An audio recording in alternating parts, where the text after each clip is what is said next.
오늘 말씀의 제목은요, 11절 말씀이 이제 중심 구절인데, 거기 이런 말씀이 있습니다.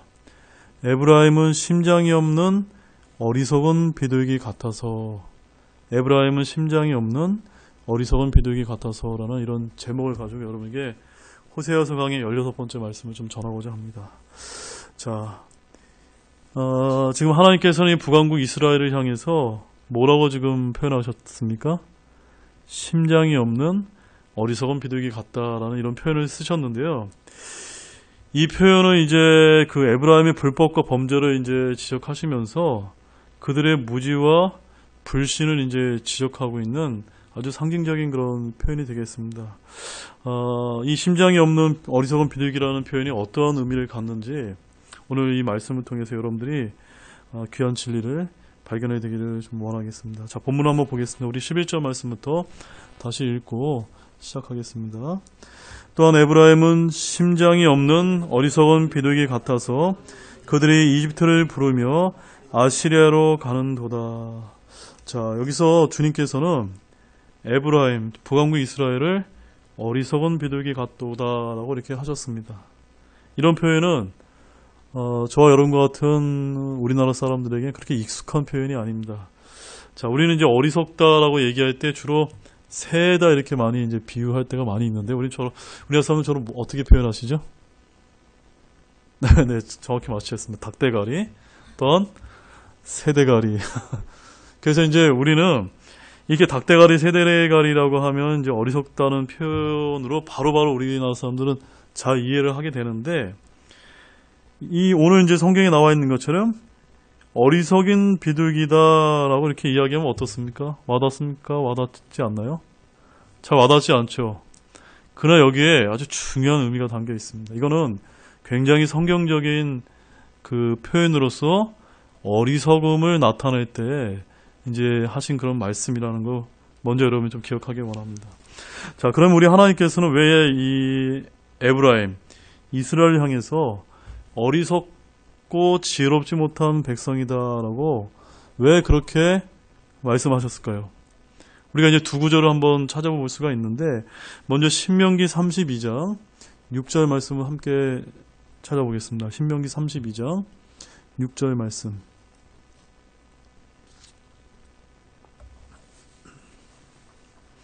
신명기 32장 6절 말씀. 자, 다 찾으셨습니까? 우리 같이 읽겠습니다. 오 어리석고 지혜롭지 못한 백성이여, 너희가 주께 이같이 보답하느냐? 그분은 너를 사신 내 아버지가 아니냐?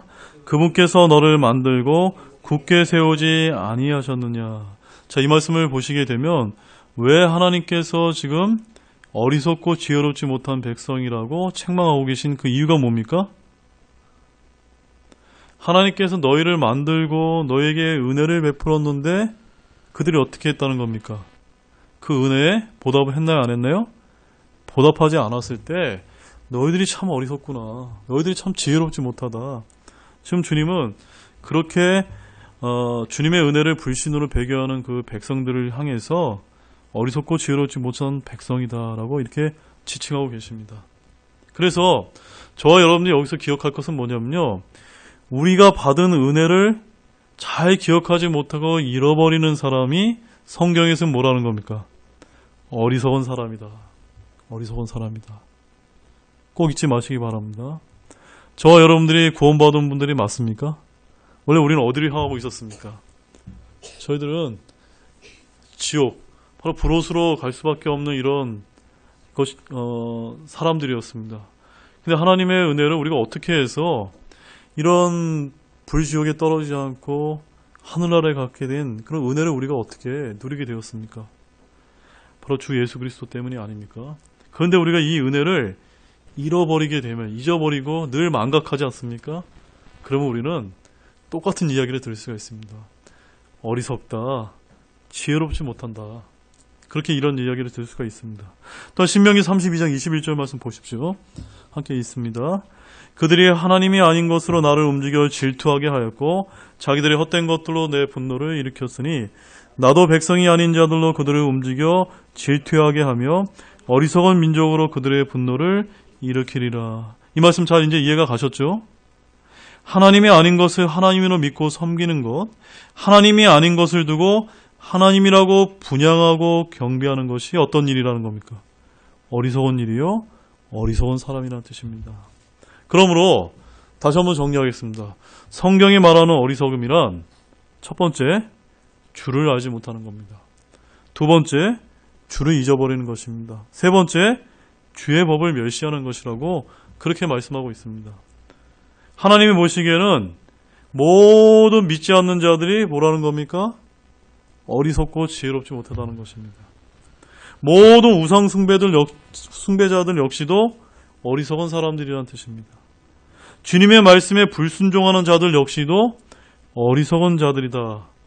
또 말씀을 듣고도 깨닫지 못하는 자들 역시 어리석고 지혜롭지 못한 그런 사람들이다라는 것을 우리가 오늘 이 1절 말씀에 나와 있는 것을 통해서 교훈을 얻기 바랍니다.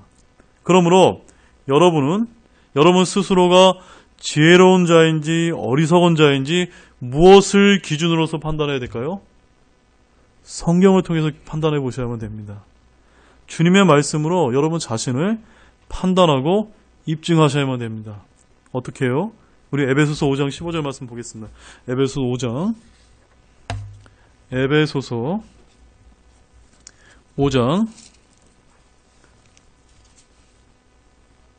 15절 말씀. 자, 같이 읽겠습니다. 그런즉 너희는 주의하여 어리석은 자가 아니라 지혜로운 자로서 조심스럽게 걸어. 네. 지금 우리 신약에 있는 그리스도인들이 저와 여러분에게도 주의해서 어리석은 자가 아니라 지혜로운 자로서 조심스럽게 걸어야 된다라고 말씀하고 있는데 그것이 구체적인 것이 지금 16절과 17절 말씀에 나와 있습니다. 16절 시간을 되찾으라 날들이 악하느니라. 제가 전에도 우리 에베소 강의 통해서 말씀드린 시간을 되찾는 거 뭐라고 말씀드렸죠? 여러분들이 지금 허투루 쓰고 있는 그런 시간들을 세상 속에서 살아가는 그 시간들 가운데서 주님을 알아가는 데 쓰는 시간을 되찾으라는 그런 말씀입니다. 그래서 지혜 없는 자가 되지 말고 오직 주의 뜻이 무엇인지 이해하기 위해서 시간을 되찾는데 노력하시라는 겁니다. 그것이 뭡니까? 어리석은 자가 되지 않고 지혜로운 자가 되는 길이 거기에 있다라고 성경은 분명하게 말씀하고 있습니다. 자, 오늘 본문에서 세상에 심장이 없는 비둘기를 이제 성경에 표현하고 있는데 여러분 세상에 이런 새가 있습니까? 없습니까? 이런 새는 없습니다. 심장이 없이 살 수 있는 새도 없을 뿐만 아니라 사람이나 짐승 역시 그렇게 해서는 살 수가 없습니다. 그런데 왜 주님의 에브라임을 일컬어서 심장이 없는 어리석은 비둘기 같다라고 표현하신 그 이유가 무엇일까요, 여러분? 어리석은 독수리가 아니고 어리석은 비둘기라고 불렀습니다. 주님께서 심장과 어리석음을 함께 연관시켜 놓고 있다는 점에서 여러분 주목하시기 바랍니다. 우리 한국 사람들은 주로 어리석음을 머리가 없다, 머리가 비었다, 온통 머리 이야기만 할 뿐입니다. 그러나 성경은 뭐에다 강조하고 있죠? 머리가 문제가 아니라 심장, 즉 마음의 문제다. 이것을 지금 지적하고 계신 것입니다. 성경은 잘 기억하십시오. 머리가 아니라 마음이라고 이렇게 강조하고 있습니다. 깨닫는 것은 머리가 아니라 마음의 문제입니다. 어떤 사람이 지혜롭고 어리석음의 문제는 지식이 부족해서 깨닫지 못한 그 머리의 문제가 아니라 뭐의 문제입니까? 마음의 문제요, 심장의 문제라는 겁니다. 여러분, 마음의 문제 어떤 문제입니까? 지금 우리가 살고 있는 이 시대에는요, 주님을 알 수 있는, 복음을 접할 수 있는 매체나 여러 가지 너무나 널려 있습니다. 그런데 사람들 왜 못 믿습니까? 마음이 닫혀있기 때문입니다. 네. 그렇지 않습니까? 머리가 문제가 아닙니다. 마음이 문제입니다. 특별히 영적인 지식과 지혜는 절대적으로 머리가 아닌 마음에 달려 있습니다. 주님의 말씀을 마음으로 믿지 아니하면 마음으로 결코 깨닫지 못한다는 사실을 기억하시기 바랍니다. 여기서 심장이 없는 어리석은 비둘기와 같은 에브라임은요, 위기의 때에 즉시 이집트로 달려가고 아시리아로 갔습니다. 결국 그들은 도움이 어디서 오는지, 누구에게서 오는지를 전혀 깨닫지 못한 정말 심장이 없는 어리석은 비둘기와 같았습니다. 그들의 위기의 원인을 알지 못했고 위기의 해결책을 알지 못했는데, 영적 위기는 마음이 주를 떠나면서 시작되는 것을 강조하고 있습니다. 영적 해결책은 우리가 마음을 돌이켜서 주님께 돌아가게 될 때 해결받을 수가 있습니다. 본문 12절 말씀 읽겠습니다. 그들이 갈 때에 내가 내 그물을 그들 위에 쳐서 하늘의 날짐승같이 그들을 떨어뜨리고 그들의 회중이 들은 대로 그들을 징계하리라. 여기서 에브라임의 외교적인 노력은 아무 소용이 없었습니다. 11절 말씀에서 그들이 이집트를 부르고 아시리아로 가는 그런 외교적인 노력을 했지만 결코 어떤 소득도 얻지 못했음을 지금 12절에서 보여주고 있습니다. 왜 그럴까요? 하나님께서 그들을 위해 그물을 쳐서 그들을 떨어뜨리시기 때문입니다. 이스라엘은 그물에 걸린 날짐승같이 떨어지는데요. 이들은 아시리아의 멸망을 당하고 백성들은 모두 그물에 걸린 새들처럼 결국 포로로 잡혀가고 말았다는 것입니다. 이처럼 주님의 말씀은 한치의 오차나 오류도 없이 문자 그대로 성취되었다는 사실입니다. 그래서 이어지는 말씀에 그들의 회중이 들은 대로 그들을 징계하리라. 이거 굉장히 엄중한 말씀입니다. 이게 뭘 뜻하는 말씀입니까? 주님의 심판이 미리 선고한 대로, 너희에게 들려진 대로 임한다는 말씀입니다. 주님께서는 율법책에 그들이 받게 될 복과 저주와 심판에 대해서 다 기록을 해놓은 다음에 그것들을 어떻게 하셨죠? 백성들이 다 들을 수 있도록 그들의 귀에 들려주셨습니다. 그들이 잘 알았습니다. 그래서 하나님의 심판은요, 우리가 알지 못하는 그런 방법으로 임하는 것이 아니라는 사실입니다. 성경의 기록대로 온다는 것입니다. 이는 죄인들의 징계를 받을 때라도 심판을 통해 심판의 집행자, 심판의 주가 하나님이심을 알게 하기 위함이라는 것을 우리가 잊어서는 안 되겠습니다. 자, 본문 13절 읽겠습니다. 그들이 나를 버리고 도망하였은즉 그들에게 화가 있을지어다. 그들이 내게 범법하였은즉 그들에게 파멸이 있을지어다. 내가 그들을 구속하였을지라도 그들이 나를 대적하여 거짓말을 하고. 자, 여기에도 굉장히 중요한 말씀이 있습니다. 에브라임은 주님을 찾고 그분을 구하는 대신에 어떻게 했다고 말씀하고 있죠? 그분을 버리고 도망을 갔습니다. 누구를 버린 겁니까? 하나님을 버리고 도망갔다고 말씀하고 있습니다. 왜 도망갔을까요, 여러분? 왜 그렇죠? 이스라엘이 하나님을 왜 버리고 도망갔을까요? 사람이 하나님을 버리고 도망가는 것은 단 한 가지 이유밖에 없습니다. 왜 그렇죠? 죄 때문입니다. 아담을 한번 보십시오. 아담. 첫 사람이었던 아담이 범죄한 이후 어떤 행동을 했습니까? 숨었지 않습니까? 하나님을 피해서 숨었습니다. 또한 가인은 어땠습니까? 자기 동생 죽인 다음에 범죄한 후에 땅에서 도망하는 그런 방랑자가 되었다라고 성경이 우리에게 알려주고 있지 않습니까? 결국 죄는 하나님과 우리 인간을 멀어지게 하는 것입니다. 그래서 13절에서 주님은 강조법을 사용하시는데 그들이 나를 버리고 도망하였은즉 화가 있을지어다. 그들이 내게 범법하였은즉 파멸이 있을지어다 라고 이렇게 강조하고 계십니다. 그리고 내가 그들을 구속하였을지라도 그들이 나를 대적하여 거짓말을 하고. 이 말씀 잘 보시기 바랍니다. 하나님께서 그들을 구속하셨음에도 불구하고 그들은 하나님에 대해서 진리를 증언하지 않고 무엇을 했다라고 말씀하고 있습니까? 거짓말을 했다. 거짓말을 했다라고 지금 하나님께서 지금 친히 지적하고 계십니다. 자, 이 부분에서 이 부분을 우리가 어떻게 이해하면 됩니까? 오늘날 우리 신약 시대를 살아가는 저와 여러분 역시도 하나님을 대적하여 거짓말을 할 수가 있는데 어떠한 것이 있을 수 있을까요?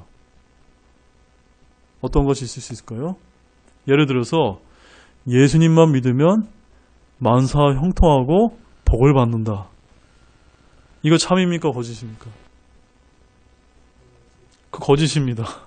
우리가 교회에서 이런 것을 강조하고 다른 사람에게 알려준다면 이것은 우리가 거짓말을 하는 겁니다. 하나님께 거짓말을 하는 겁니다.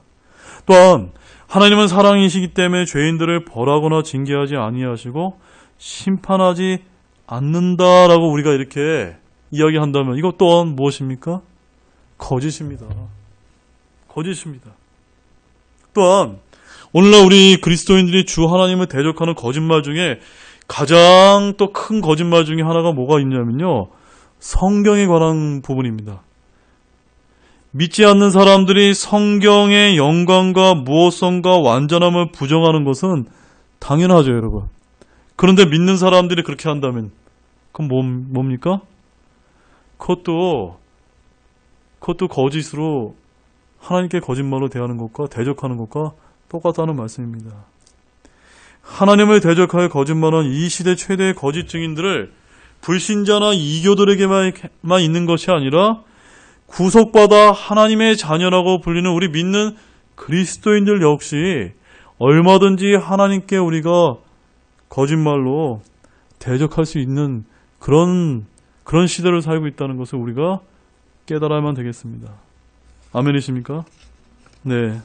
자, 그래서 우리는 어떻게 하면 될까요? 자, 스가랴서 8장 16절 말씀 한번 보겠습니다. 스가랴서 8장 16절 말씀. 두 말씀만 찾아보겠는데요.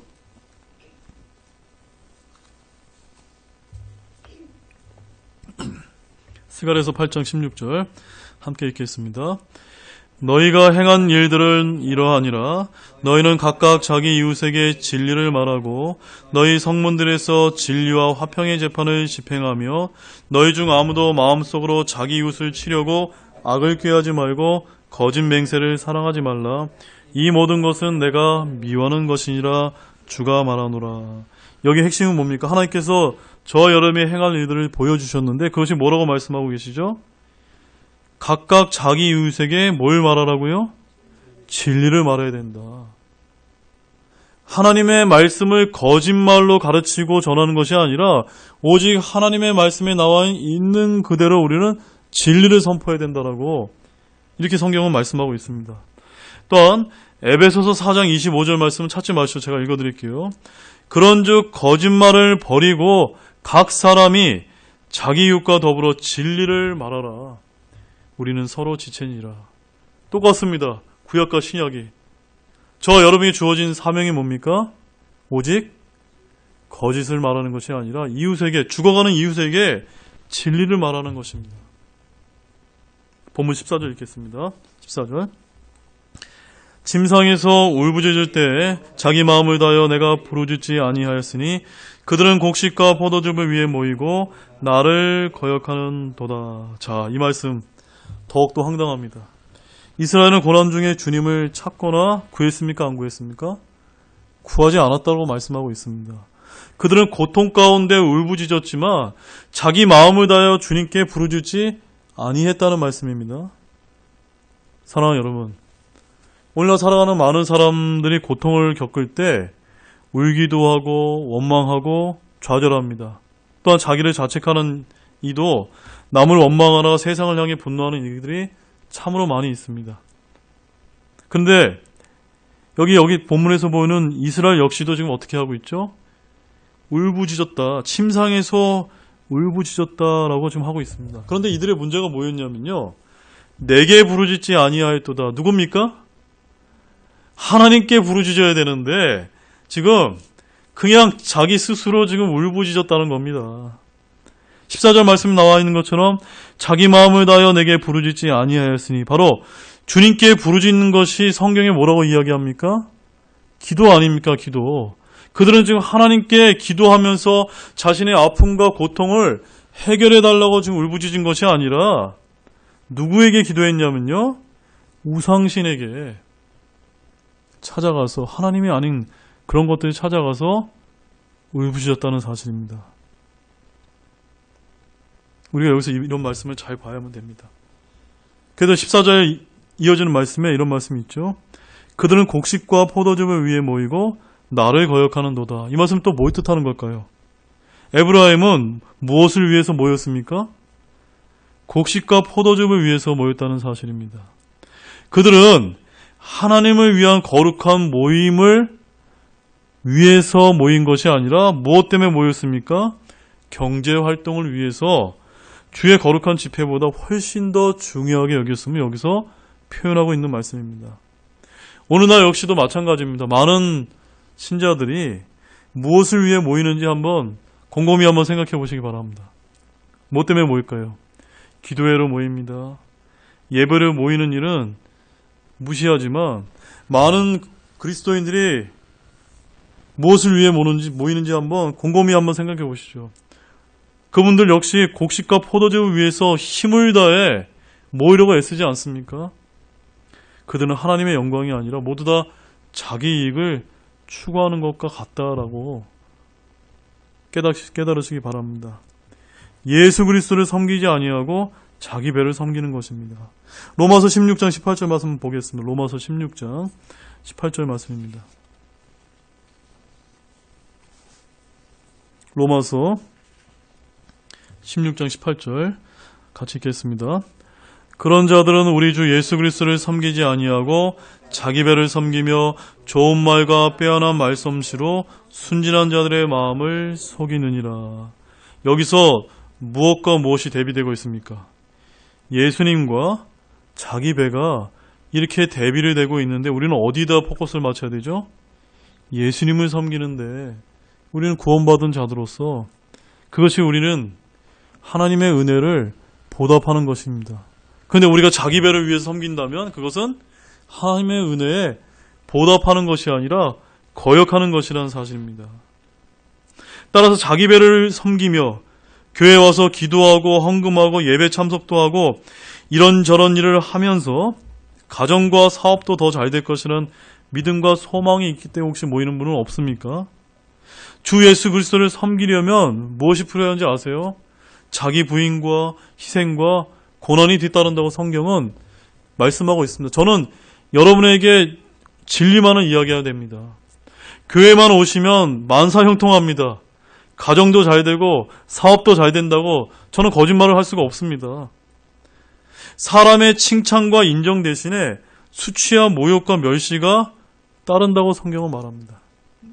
보상이 아닌 그리스도를 믿는다는 그 이유 하나 때문에 때로는 핍박과 손해가 뒤따를 수 있다고 성경은 가르칩니다. 반대로 자기 배를 섬기는 자들은 그런 것이 있을까요? 없을까요? 전혀 없습니다. 주님께서 그저 복 주시기만을 빌면 그만이라는 사실입니다. 이런 것은 자기 부인과 희생과 섬김과 고난이 전혀 필요 없다는 말씀입니다. 그러므로 여러분 지금 누구를 섬기고 있는지 곰곰이 한번 생각해 보시기 바랍니다. 그 열매로 우리는 그것들을 알 수가 있습니다. 우리 빌립보서 3장 19절 말씀도 보겠습니다. 빌립보서 3장 19절 말씀. 빌립보서 3장 19절 말씀입니다. 같이 읽겠습니다. 그들의 마지막은 파멸이요 그들의 하나님은 그들의 배요 그들의 영광은 그들의 수치스러운 일에 있고 그들의 땅의 일들을 생각하느니라. 여기서 가장 중요한 말씀은요, 그들의 하나님은 그들의 배요라는 그런 말씀입니다. 저와 여러분이 하나님 앞에 서게 됐을 때 너희가 지금 누구를 섬기다 왔느냐라고 주님께서 우리에게 물으신다면 우리는 담대하게 네 주님, 저는 이 땅에서 예수님을 잘 섬기다 왔습니다 라는 이런 평가를 받아야지 너희의 배를 섬기다 오지 않았냐, 이런 질책을 들어서는 안 되는 것입니다. 그런데 이렇게 자기의 배를 섬기는 자들의 모임과 회중들의 그런 교회들은 신기하게도 언제나 사람들이 넘쳐납니다. 그런 교회들은 굉장히 대형 교회들이 많을 수 있다는 말씀입니다. 본문 15절 말씀입니다. 같이 읽겠습니다. 내가 그들의 팔을 싸매어 강하게 하였을지라도 그들이 해악을 껴여 나를 대적하는도다. 주님께서 에브라임의 팔을 싸매어 강하게 했다는 것은요, 대언자 엘리사 때 하나님께서 시리아를 3번이나 치게 하신 사건을 지금 보여주고 계신 사건입니다. 우리 열왕기하 13장 16절 말씀 보십시오. 열왕기하 13장 16절 말씀. 열왕기하 13장 16절 말씀. 자, 16절 말씀 우리 함께 읽겠습니다. 그가 이스라엘의 왕에게 이르되 왕의 손으로 활을 잡으소서 하니 그가 손으로 그것을 잡음에 엘리사가 자기 손을 왕의 손에 놓고. 바로 이 말씀처럼 이 엘리사는 죽기 전에 이스라엘의 왕 요아스에게 활과 화살을 취해서 동쪽으로 창을 열고 이제 쏘게 했습니다. 이것은 17절 말씀에 보면 뭐라고 얘기하냐면 주의 구출의 화살이다 라고 이렇게 표현하고 있습니다. 그래서 엘리사가 뭐라고 얘기했습니까? 17절 말씀도 함께 읽겠습니다. 이르되 동쪽으로 창을 여소서 하니 그가 열매 이에 그가 이르되 쏘소서 하므로 그가 쏘매 엘리사가 이르되 이것은 주의 구출의 화살 곧 시리아로부터 구출받게 하는 화살이니 왕이 아벡에서 시리아 사람들을 치되 그들이 소멸될 때까지 세리이다 하니라. 바로 이 말씀처럼 하나님께서는 그들의 팔을 싸매어 강하게 하심으로 인해서 요아스 왕 때 이스라엘은 시리아의 침략을 물리칠 수가 있었다라고 여기서 지금 기록하고 있습니다. 그런데요, 이런 하나님의 은혜가 있었음에도 불구하고 이스라엘은 하나님께 감사하고 그분을 의지하는 대신에 오히려 해악을 꾀했다라고 지금 본문 15절에서 그렇게 하나님께서는 평가하고 계십니다. 하나님의 귀한 은혜를 받았지만 그 은혜대로 보답을 하지 못했다는 말씀입니다. 주께 받은 은혜를 악을 꾀하는 데 쓰는 그런 것을 지금 이야기하고 있습니다. 그래서 그들이 해악을 꾀하며 나를 대적하였노다라고 이렇게 지금 하나님께서 강하게 지금 질책을 하고 계십니다. 자, 사랑하는 여러분, 주님께서 자신을 대적하여 걷는 자들에 대해서 어떻게 대할지 이미 모세의 율법을 통해서 기록해 주신 적이 있는데 그 말씀도 추가적으로 좀 보겠습니다. 레위기 26장 21절 말씀입니다. 레위기 26장 21절 말씀입니다. 함께 읽겠습니다.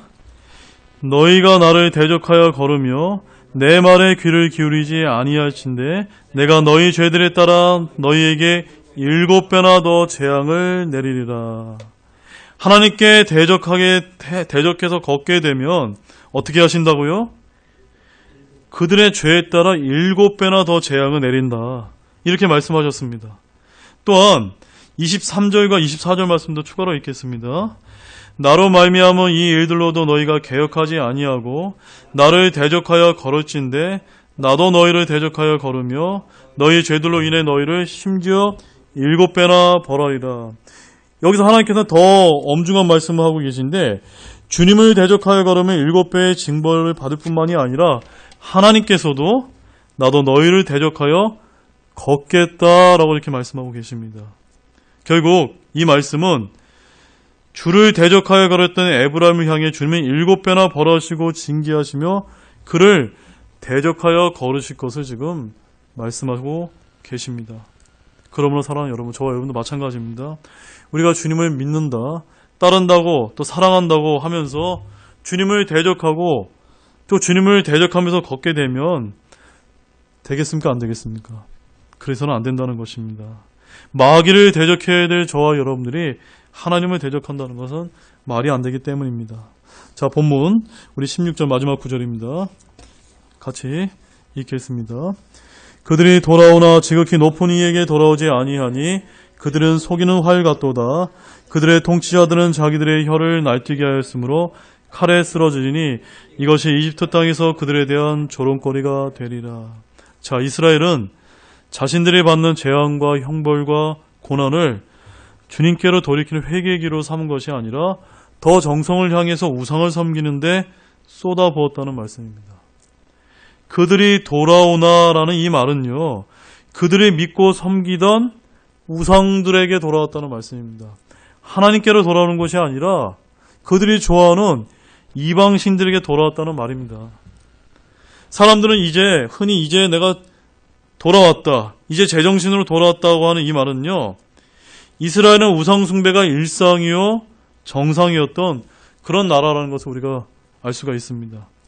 그리고 그 다음에 그들은 속이는 활 같도다라는 이 말씀은요. 어떤 뜻이냐면 화살을 장전하지 않고 활을 당기는 신용만 하는 것을 이야기합니다. 그러니까 멀리서 보게 되면 화살은 보이지 않습니다. 그런데 어떤 사람만 보입니까?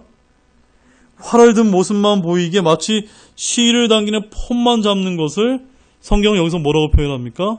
속이는 활 같도다. 이렇게 표현하고 있습니다. 이 말의 뜻은요. 이스라엘이 돌아오기는 돌아오나 누구에게 돌아온 겁니까? 지극히 높으신 하나님께 돌아와야 되는데 하나님께 돌아오는 것이 아니라 우상들에게 돌아왔다. 그것을 그들은 속이는 활과 같도다. 이렇게 지금 하나님께서 표현하고 계십니다. 그래서 16절 말씀에 그들의 통치자들은 자기들의 혀를 날뛰게 하였으므로 칼에 쓰러지리니 이것이 이집트 땅에서 그들에 대한 조롱거리가 되리라. 결국 주님은 그들이 말한 대로 그대로 어떻게 해주셨다는 겁니까? 갚아주셨다는 말씀입니다. 주님께서는 저와 여러분이 하는 말을 들으실까요? 안 들으실까요? 다 듣고 계십니다. 그래서 여러분 민수기 14장 28절 말씀 보겠습니다. 민수기 14장 28절 말씀.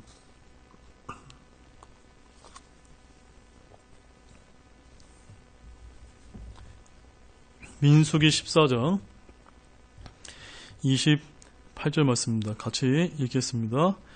그들에게 이르되 주가 말하노라 진실로 내가 살아있음을 두고 맹세하거니와 너희가 내 귀에 말한 대로 내가 너희에게 행하리니. 하나님 뭐라고 말씀하고 계십니까? 내 귀에 말한 대로 내가 너희에게 행하시겠다. 그래서 우리가 무슨 말을 하든지 그 말한 것을 주님 앞에다 회개보고한다는 것을 믿으시기 바랍니다.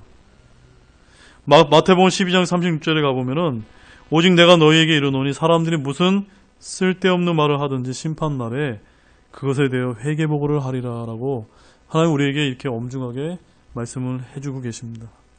결론을 맺겠습니다. 이스라엘의 통치자들은요 혀를 날뛰게 하였지만 그들의 말대로 된 것은 아무것도 없었습니다. 주님께서 입에 담아준 말씀이 아니라 자기를 속이는 허황된 말이었기 때문입니다. 에브라임은 이집트의 도움을 청하면서 혀를 날뛰게 했지만 그들이 도리어 무엇이 되었다고 결론을 내리고 있죠? 조롱거리가 되었다라고 말씀하고 있습니다.